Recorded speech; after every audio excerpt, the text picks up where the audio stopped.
이게 참 희한하게도 민심과 당심이 좀 달라요. 민심은 정청래, 당심은 김민석. 뒤집혀졌네? 한번 여론조사 결과 한번 보겠습니다. MBS 여론조사 결과인데요. 지난 27일부터 29일 사이에 조사된 내용이고 전체 응답자에서는 정청래가 21%, 김민석 19%, 송영길 6%예요. 근데 민주당 지지층 내에서는 정청래가 29%, 그다음 김민석이 34%, 송영길이 9%.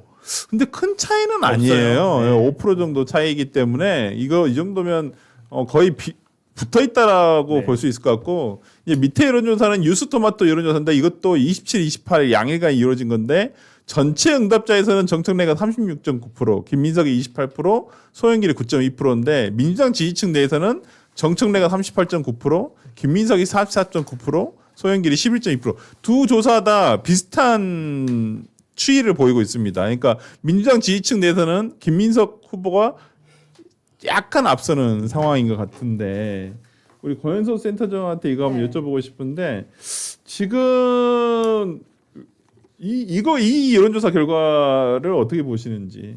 일단은 지금 맨 위에 있는 MBS 여론조사를 보시면요. 전체 응답자에서 많이 칸이 비어있죠. 그러니까 네. 정청래, 김민석, 송영길 봤더니 54% 정도가 유보를 하겠다라고 한 거예요. 네. 그래서 사실은 말씀하신 대로 뭐 그렇게 민심은 정청래 그리고 진짜 민주당 민심은 김민석이다 이렇게 보실 수도 있지만 네. 사실은 그냥 민심 자체는 뭐 누구를 뭐 고를 수 없다라고 보셔야 될 것 같고요. 근데 이제 뉴스 토마토에서 좀 더 자세하게 나온 게 있어서 봤는데 네. 저희가 이제 8월 1일 날 충청권 전당대회 결과가 나오잖아요. 토요일이다. 근데 저는 그 결과가 제일 중요할 것이라고 보거든요. 내일이네요, 컨벤션 내일. 효과가 나올 수 있는 가장 뚜렷한 이제 결과물이 될 거거든요. 네. 그런데 지금 충청 이 지역에서 보면은 네. 정청래가 38, 김민석이 29, 송영길이 9.4예요. 아, 그렇기 충청권 때문에 여론조사? 네네네. 네. 그러니까 뉴스토마토의 충청권만 따져보자라고 네. 했을 때는 그렇기 때문에 지금 내일 만약에 정청래가 이기는 결과가 나온다라고 하면 그 결과를 이제 기세를 가지고 갈 수 있는 상황이거든요. 네. 다만 지금 이렇게 민주당 지지층에서 계속 김민석이 1위로 나오는 것 자체가 사실은 정청래한테 나쁘지 않은 전략입니다. 그러니까 굉장히 지금 언더독 효과를 가지고 많은 네. 것들을 이뤄낼 수 있었잖아요. 네. 그러니까 이재명을 좋아한다라고 했더니 정말 좋아하는 거 맞냐? 나는 당원밖에 없다. 의심을 당심이 이겨달라 막 하면서 의원들한테 막 때려받는 이런 모습들이 사실은 당원들 입장에서 봤을 때 그래 우리가 밀어줬던 정청래지 김민석은 오늘도 그 누구지 김우겸 선생, 흑석 네. 김우겸 아. 선생이 그걸 해명을 했더라고요. 노무현을 내가 죽여버리겠다 뭐 이 기사를. 저 잘못 쓴 네, 기사라고?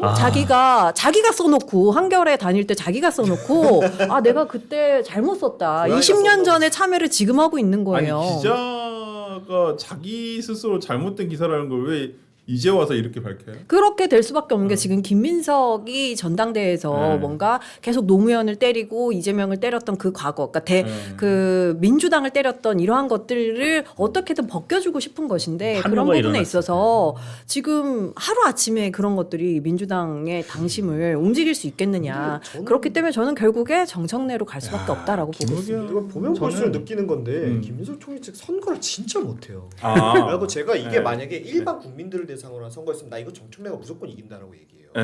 근데 뭐 정당 선거는 또 뭐 분위기가 다를 수 있는데 그렇죠. 제가 민주당 내부 사정 잘 네. 모르니까 네. 속단할 수 없겠지만 이게 만약 일반 선거인데 선거 졌다 이러잖아요. 무조건 집니다.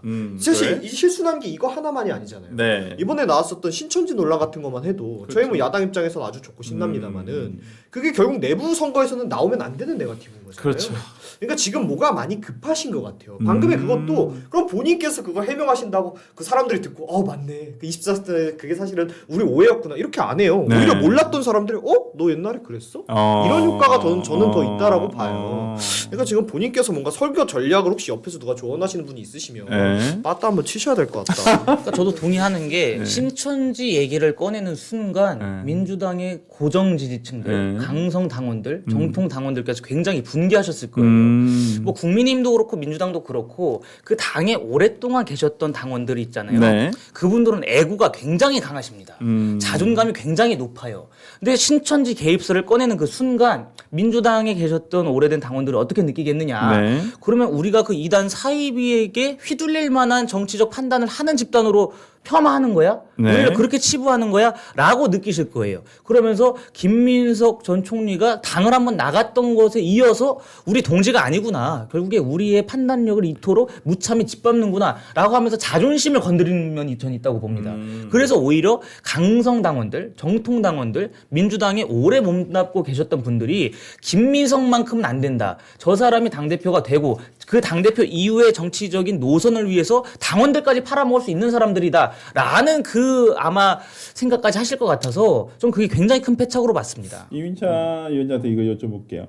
그 지금 이번 주말에 있을 충청권과 부울경에서는 충청권은 특히나 이제 정청래 대표의 고향이기도 고향, 하고 금산. 그래서 이제 뭐 앞설 것이다라는 뭐 그 전망을 소위 말하는 김민석 후보 측에서도 그렇게 네. 얘기를 하더라고요. 보통 이제 근데 이제 문제는 얼마만큼 앞설 것이냐의 문제일 것 같아요. 근데 일단 왜냐면 충남권과 부울경이 차지하는 당원의 숫자가 그렇게 크지는 않죠. 않죠. 그렇기 때문에 퍼센테이지보다는 득표 수가 더 중요할 것 같은데, 근데 박지원 의원은 김민수 후보에 대해서 잘못하면 제2의 박찬대가 될 수도 있다. 작년에 김민수 후보는 첫 주에선 조금 밀려도 한 7% 정도의 역전극으로 자기가 승리할 것이다라고 얘기를 하는데, 이민찬 위원장 보시기에는 어떤 식으로 지금 좀 이번 주부터 시작이니까 어떤 식으로 흘러갈지 전망을 해보신다면? 지금처럼 하면 김민석 후보가 지죠. 아 진짜요? 전 그럴 수 있다고 봐요. 왜냐면 김민석 후보가 시작한 이 선거 전략 자체가 다 실패하고 있잖아요. 네. 마지막 남은 건 이재명 대통령 한 명이에요.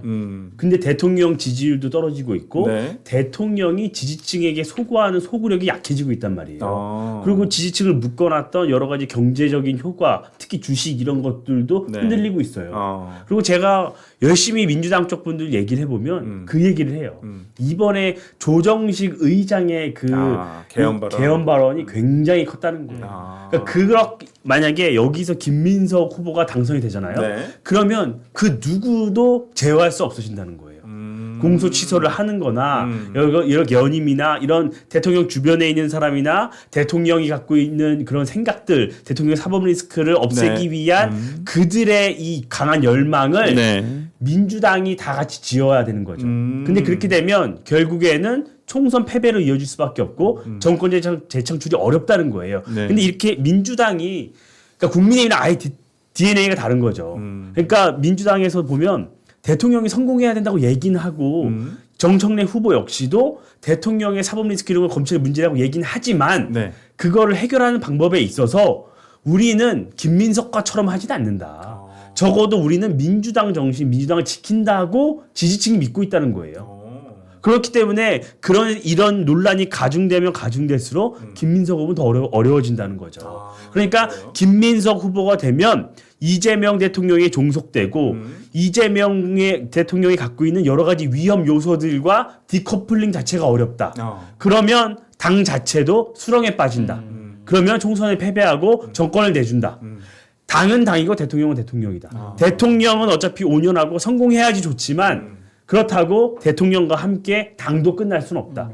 이런 생각이 강하게 자리 잡고 있다는 거예요. 그걸 강하게도 촉발한 게 조정식 의장의 발언이었다. 그러니까 민주당에서 굉장히 오래 활동한 분이 그런 얘기를 하더라고요. 그래서 전 굉장히 그래서 정청래 편이네. 전 이제 그렇게 얘기를 했죠.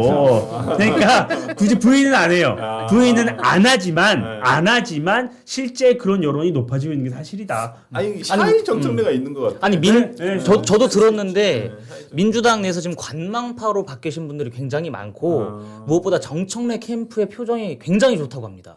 예, 실제로 만나뵌 분들의 이야기를 들어보니까 이거는 정청래 캠프가 지는 캠프가 아니라는 거예요. 표정 자체가. 아니 사무실은 안 얻었던데 캠프 사무실은 아예 얻질 않고 그냥 선거운동 네. 하더라고요. 그래서 모르겠습니다. 하여튼 뭐 정청래가 되면 좋겠다고 생각하는 쪽은 아마 보수 진영에 계신 분들이 그렇게 계속 생각하시는 것 같은데 너무 바람이 밖에 끼어 있는 것은 아닌가. 아니 근데 저는 그렇게 꼭 그렇지만도 않는 게 김민석 후보도 결국엔 본인의 꿈은 대권이잖아요. 그렇죠. 그리고 본인 정치를 해야 되잖아요. 그러면 대통령 지지율이 꺾이고 안 좋아요. 네. 그러면 임기 4년 차에 치러지는 총선이에요. 네. 이 총선에서 패배하면 김민석 후보의 대권도 없어요. 그러면 김민석 후보가 차별화를 하기 시작하잖아요. 네. 그 반전은 더 드라마틱해요. 그리고 지지층 내 분열은 더 극심해질 수 있어요. 근데- 전 오히려 그래서 네. 누가 되든 네. 이재명 정부가 갖고 있는 내재적 한계가 있기 때문에 네. 누가 되든 전 뭐 크게 달라질 건 없다고 봐요. 저도 이 말씀에 동의하는 게 오히려 정청래 대표가 당선이 되면 저희한테도 안 좋을 수 있습니다. 지금 명청 갈등이 극심해졌기 때문에 정청래 대표가 차기 대권 주자 반열에 오르는 순간 정권 재창출이라고 국민들이 인식 안 할 거예요. 정청래가 돼도 정권 교체다라고 사실상 인식을 할 거기 때문에 어차피 이재명 정권은 제가 볼 적에 이대로 가면 필패의 길로 갑니다. 유시민 전 장관 말씀처럼. 그런 상황에서 어떻게 해서든지 이재명 대통령과 긴밀한 협력 관계를 맺었던 분이 당대표가 되는 게 저희 입장에서 나을 수도 있습니다.